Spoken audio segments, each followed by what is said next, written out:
You ask Tiger to solve. This deals with linear equations with one unknown.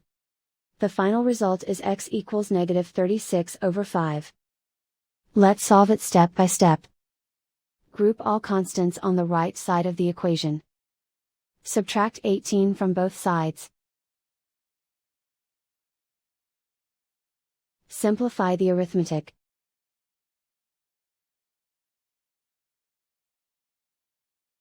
Isolate the x. Multiply both sides by inverse fraction 2/5. Group like terms. Multiply the coefficients. Simplify the fraction. Multiply the fractions. Simplify the arithmetic. And so the final result is x equals -36/5.